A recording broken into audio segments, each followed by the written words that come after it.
And I don't know why this isn't up yet. Okay, proving angle relationships is what we're going to do today. There are two basic postulates for working with angles.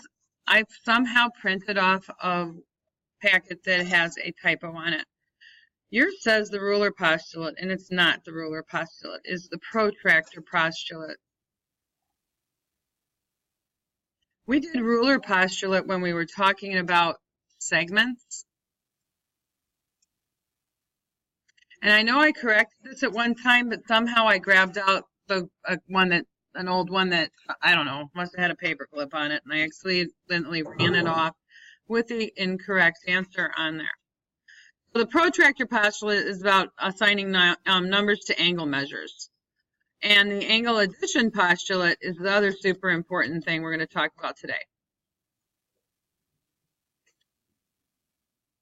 It relates parts of an angle to the whole angle.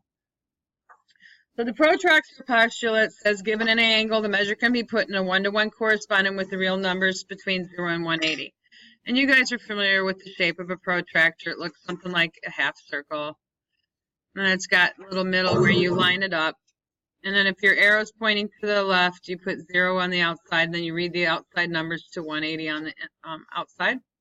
And then right up there is 90. So it's a way to measure your angles. The angle addition postulate is about, you remember how we did the segment addition postulate? We were using that yesterday in our proofs. Well, that said that if you add two segments, you get a bigger segment. Okay, so what do you think angle addition does? You add two angles and you get a bigger angle. So if R is in the interior of the angle is the one, the parts between the rays that make the big angle. That's your interior. And that's where R is. That ray, QR, is on the interior of angle PQS. Angle PQS has not been bisected, but you can say that to make angle PQS, you can take angle PQR and angle RQS and put them together. That's all this is saying. So the angle addition postulate is, if you have a point on the interior of an angle, you can add two angles to get the bigger angle. So in our own words, add two angles equal bigger angle.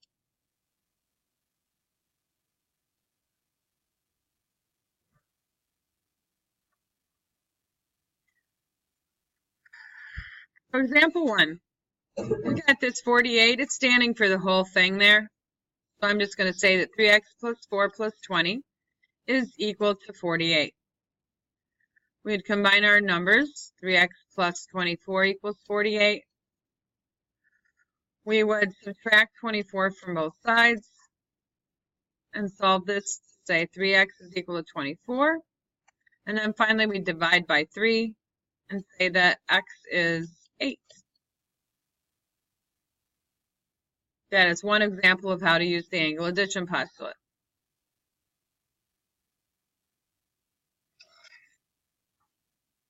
Okay. Another concept would be angles on a clock. Not many of you have a watch that looks like this anymore. And most of you grab your phones to check the time. Or you look in the corner of a computer.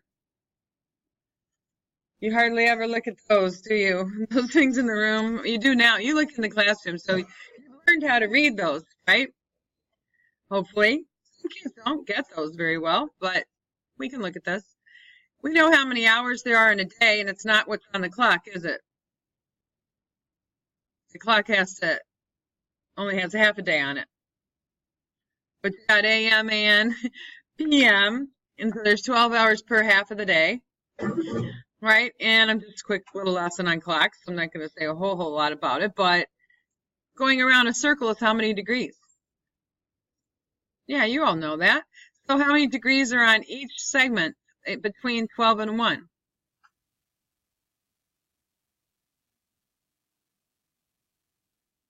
That's not hard to divide that. Yeah. Okay, so 30 degrees is the distance between 12 and 1, then 1 to 2, then 1 to 3, 1 to 4, all the way around. Right now it says at 4 o'clock, the angle between the hour and the minute hands of the clock is 120 degrees. Well, look, that's how they figured it out the way I just did. How far is it from here to here? Well, it's 1, 2, 3, 4 hours. So it's 30 times 4, which is 120. That makes sense? That's where they got the 120 from. All right, now, what are the measures of the angles between the minute and the second hands, between the second and the hour? Well, the second hand they've got pointing right here, and they said that the second hand bisects the angle between the hour and the minute. This is your minute hand, and this one's the hour hand, and this angle was 120, so each of these is half of 120, or 60. So the answer to the question they asked is 60 degrees each. But I thought, well, why shouldn't my students know that they could find out any of these angles on here? You could do from, what would it be to go to 5 o'clock? From straight up 5 o'clock, that angle right there would be another 30, so it would be 150, or 5 times 30. Okay, why not? Okay, now we're going to do a proof. All right, here we go. We are given measure of angle 2 equals the measure of angle 3, and then angle AXD. Now I want to highlight angle AXD. I want you to see what's going on, because it just doesn't mean a whole lot if all you do is write stuff down. The measure of angle AXD is, angle AXD is here. Okay. And then it says that's equal to the measure of angle AXC, and that one's there. Okay, and then, all right, well, that's the first thing they put down in the given. So it must be given. And then let's think about yesterday when we did measure of an angle. We did the length of a segment. We said segments were congruent. Wait, we don't have to do that here. This already says they're equal in measure. So let's use our angle addition postulate. What could you say about angle AXD? What's another way to describe it? How about these two put together?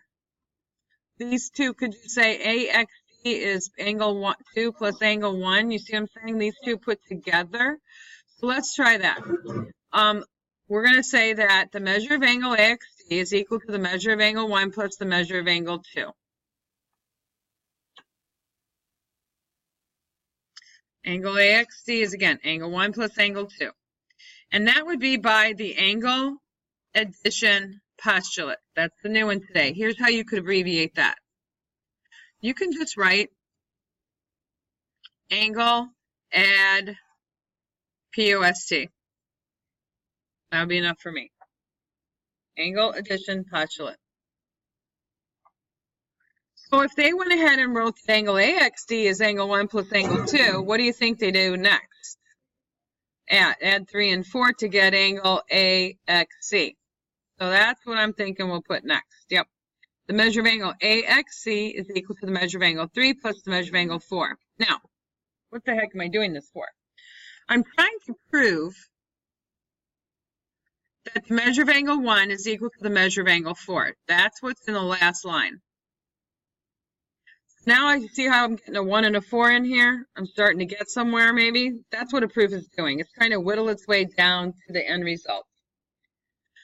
So now they're going to take, and now this might, I'm going to try to let you see where this next line comes from.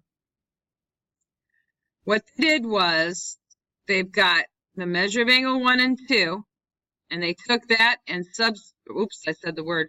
They put that in here. And they also took this and put it in for AXC right there. And that gave them this statement right here. You see where I'm saying? You put that there, there it is. Put this there, and you get that. So you get this statement by making a substitution. Oh, I forgot to write this one was angle addition postulate. My bad. All right, those were both angle addition postulates. This one is a substitution. Okay, so are we following so far? I hope a lot of you are really following because it's very important to be able to understand the proof. Okay, now, I don't know, where'd this random thing come from? Measure of angle 2 equals measure of angle 3. Someone can tell me where it came from. Come on, guys, look around.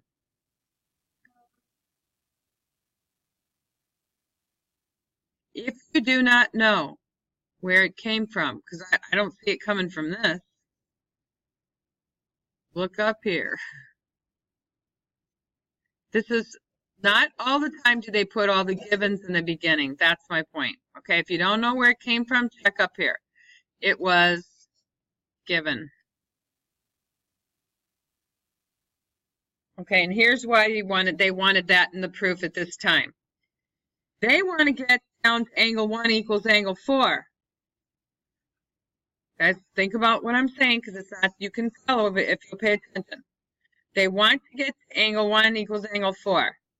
So you'd like these things to match so you could get rid of them. So if you know angle 2 equals angle 3, what could you do to change this statement into a new statement? You could take and put, oh, didn't mean that to happen. Whoops, you didn't have a pen. I didn't realize it. You can take and put this in for angle 2. So here it comes. Measure of angle 1 plus the measure of angle 3 equals the measure of angle 3 plus the measure of angle 4. So they made a trade again, a substitution.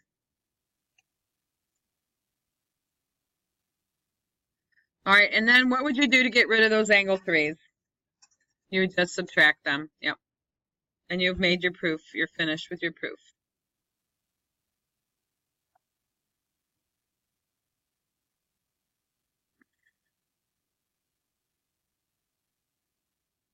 Okay. The two postulates can be used to prove the following theorems. Once the theorem is proven, it can be used in future proofs as a reason. The supplements theorem.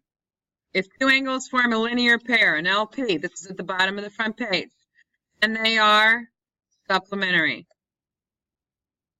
The linear pair implies supplementary angles. That's the abbreviation for what this whole thing says. So this is called the supplements theorem. We did not call it a theorem before. And the complement theorem is very similar to the supplement theorem, except it talks about complementary angles. So if you've got the non-common sides of two adjacent angles forming a right angle, two adjacent angles that form a right angle, if two adjacent angles make a right angle, two angles are adjacent and make a right angle, then you've got complementary angles. This one's longer. Now, I've noticed a lot of people still not knowing what this upside down T means. What is that?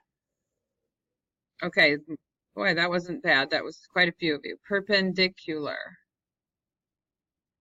All right, perpendicular means forms right angles. So angle 3 and angle 4 add up to 90. Let's see what we're going to do with this stuff.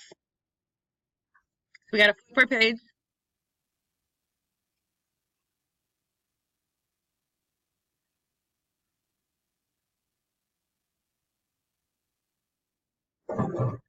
Now, this is not a formal proof.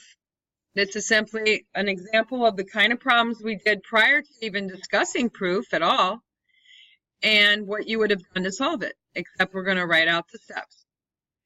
So if you saw this diagram, I kept telling you that means they form a linear pair. If angle 1 and 2 form a linear pair, then you know they are supplementary by the supplement theorem. That's the new one. Next, you could, and yours says 115 right here, right? Yeah, because you made a substitution, traded angle 2 for 115 because it says it's at 115 degrees. Then you would do subtraction and find the answer. Okay? Oh, you've been doing this all along, and now we're writing why. What allows you to do that? So the next one's almost the same thing, except it says we have angles at 1 and 2 forming a right angle. if angle 1 and 2 form a right angle, they have to be adjacent, and then they are complementary by the complement theorem. So they add up to 90. We then make a substitution, put in angle 2 is 20, and we subtract to get 70.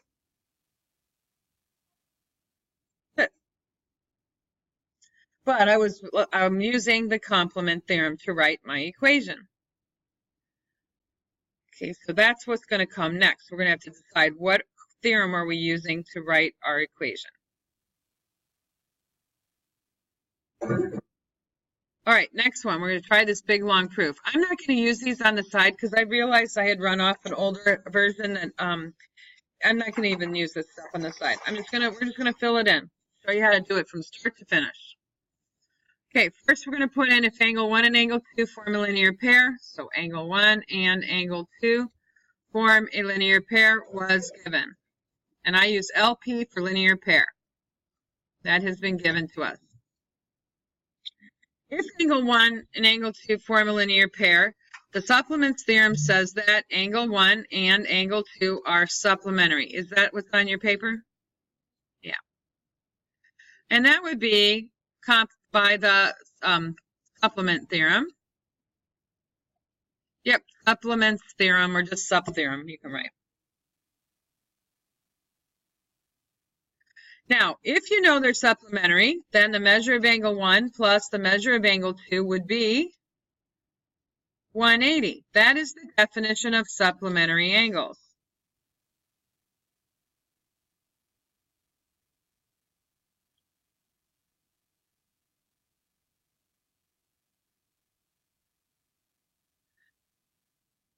Okay, I need to put in my proof something else I've been given. What else was I given? Yep, so I want to put the measure of angle 2 equals 166 on my line 4 because it was given.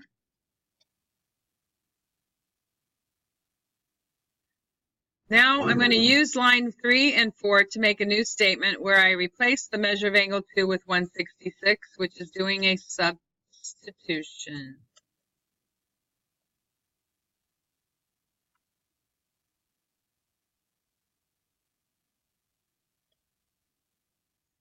All right, and then finally I would subtract 166 from both sides and have the measure of angle 1 is 14. And by subtraction.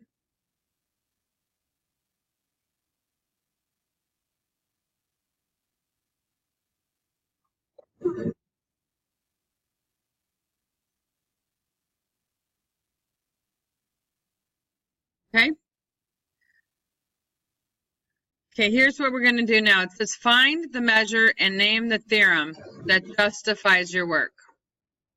When you look at this diagram, what are 7 and 8? They are a what? A linear pair. So by the supplement theorem. Okay, since they're a linear pair, the supplement theorem says that the measure of angle 7 plus the measure of angle 8 is 180. And you don't even have to write that step. You could go ahead and do the substitution of 5x plus 5 for angle 7 and x minus 5 for angle 8. And you could solve it. Oh, the 5's wiped out. So I would be getting 30 for x. And then the problem asks me to find each numbered angle. So I'm going to do the measure of angle 7 and the measure of angle 8. I'll plug in 30. 5 times 30 plus 5 will be 155.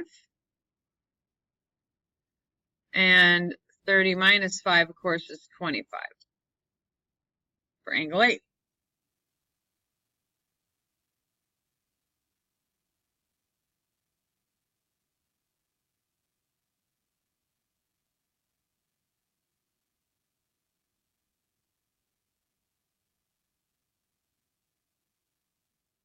I just added in my algebra steps in case somebody wanted those. All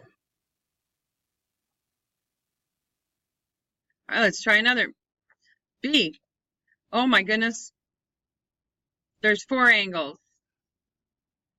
Okay, well, I know that these 2 angles could be added to make a big one, and these 2 angles could be added to make a big one. So I'm going to use the angle addition postulate.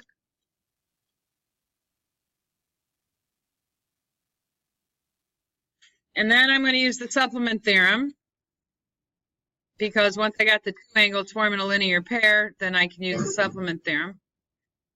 All these things add up to 180. Let's start adding. That whole thing, 180 degrees. So let's add up our x's. Why don't we do it right up here? We got 5 and 4 and 10 and 12x. Can we total that?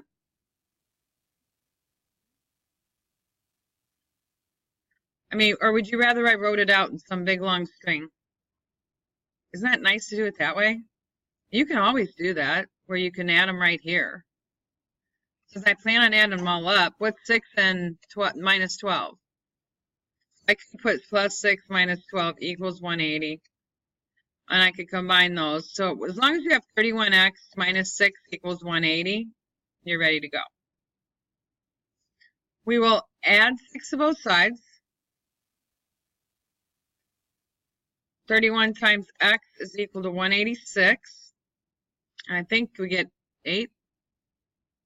Oh, 6. Duh.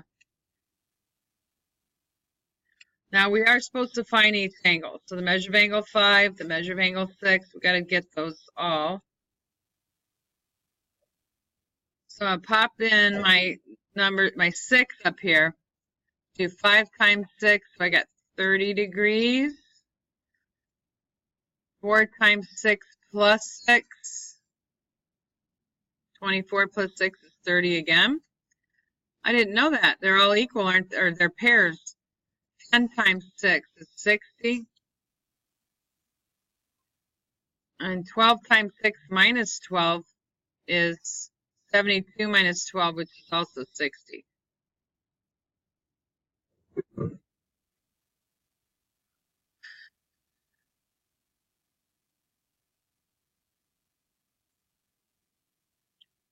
Did I go too fast? Okay.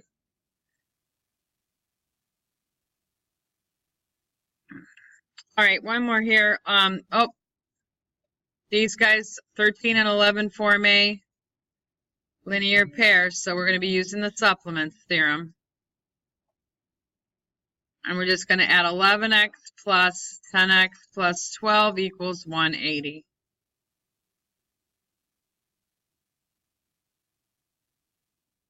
And then finish that off.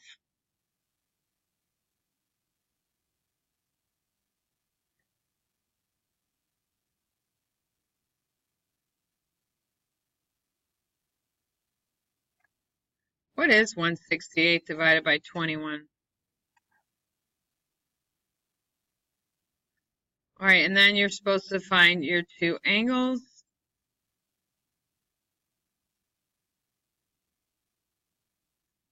I got 88 and 92.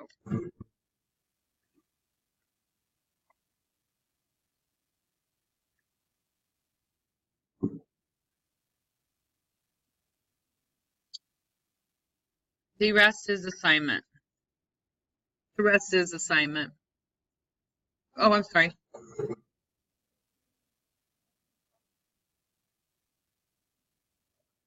Like to get number 12 mean too?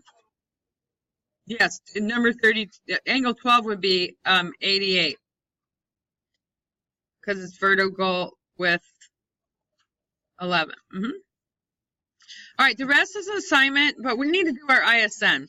So I'm going to have us fill out our ISN.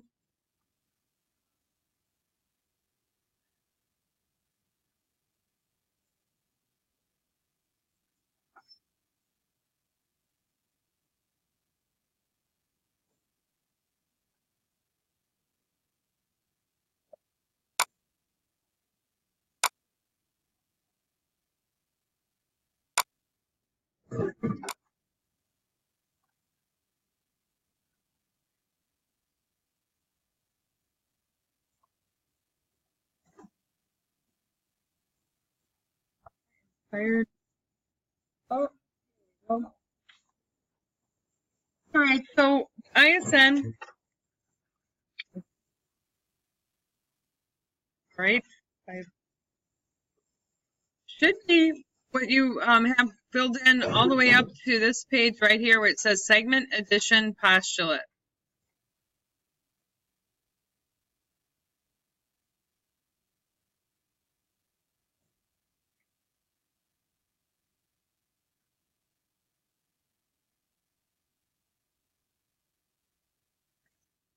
Oh my, what did that do?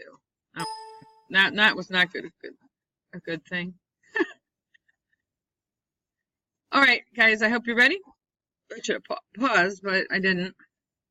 The segment addition postulate, we never filled this part out, and that doesn't have anything to do with what we did today, except it's related to the angle addition postulate. The segment addition postulate, as a reminder, told you that if A, B, and C are collinear, the only way B is the one in between is if AB plus BC equals the whole thing, A to C. And it does as long as B is in between A and C. We do not want to assume that B is in the middle. It doesn't have to be right in the middle. So what the segment addition postulate is, and we're going to use that a lot, is parts add to the whole.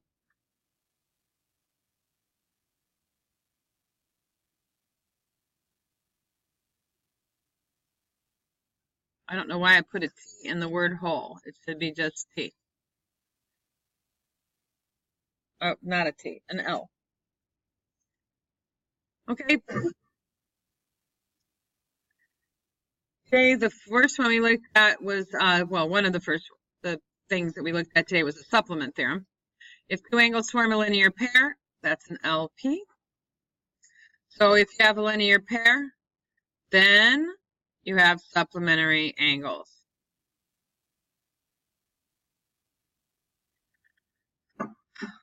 If angle 1 and angle 2 form a linear pair, the measures add up to 180.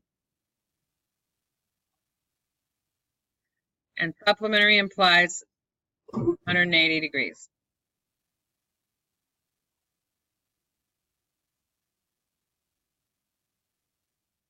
I like to decorate. Try to make the notes colorful, and the next one is the complement theorem. We talked about that today.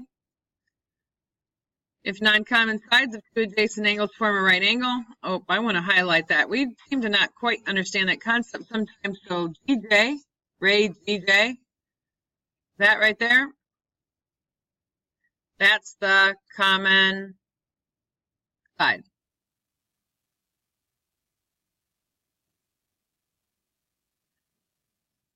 The right angle is formed by FG and GH being, what's that thing mean? That thing perpendicular.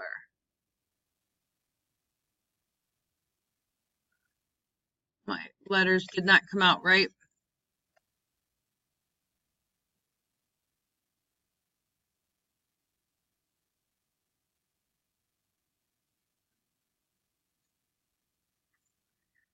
All right, so we know that that means perpendicular.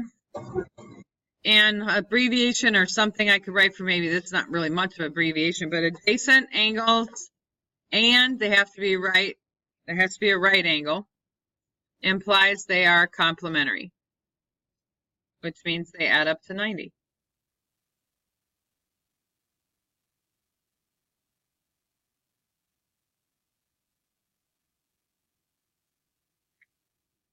We did not talk about this one, but we will be on Monday. So we're going to go ahead and fill in our ISN for it. It's called the congruent supplements theorem. You can abbreviate it with the congruent symbol, SUPP, and then theorem, THM. And what it says is, if you had an angle, it was called angle A, and it was 120 degrees. I'm not trying to make these the size that I'm writing. And then you had another angle B, which was 60.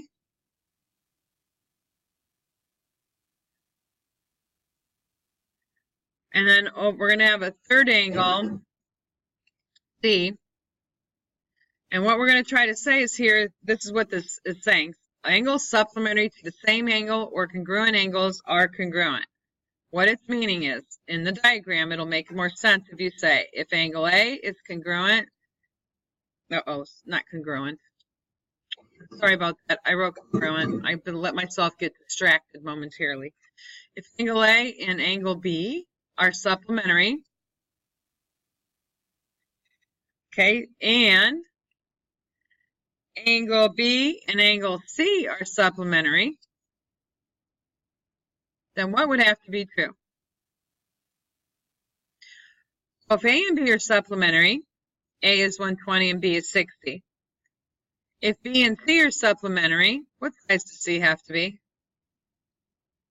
Okay, that's what the theorem is saying. If angle A and B are supplementary and angle B and C are supplementary, then angle A is congruent to angle C. Exactly.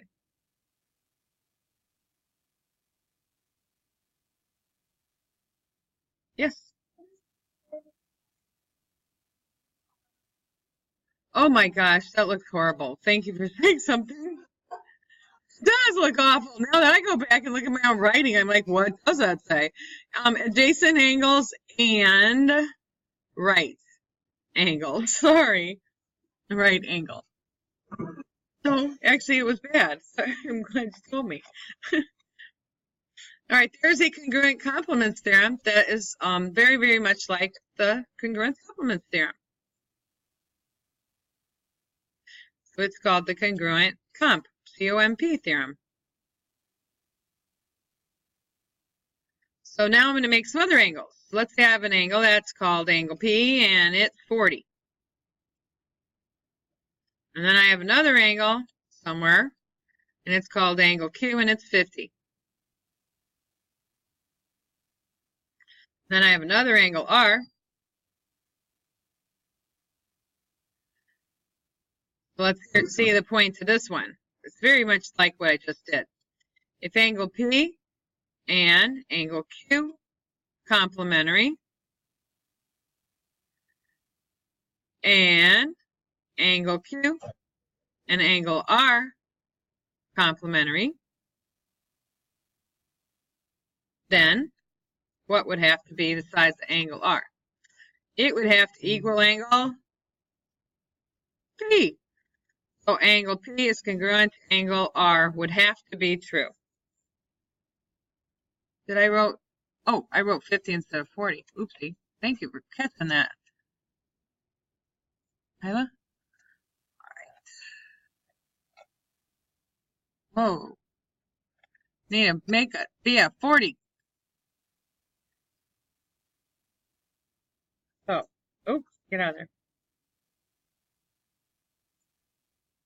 We still need this. I can wait. Okay. I know I was going a little fast. You got to let me know. But some students have wanted me to speed up a little bit. So I kind of did. A little bit today, I thought. I don't know. I've looked back at some of the videos sometimes and thought I went too slow. So if I'm going too fast, you need to let me know. I'll try to slow down a tiny bit if I can. Let's wait till Monday on these. Okay, we'll do our last part of our ISN on Monday. I did it with my fourth to keep them busy, but you know. So time out for the weekend. I hope you have a 4-day nice weekend. Although next time I show this, probably won't be somebody's 4-day weekend. And write it.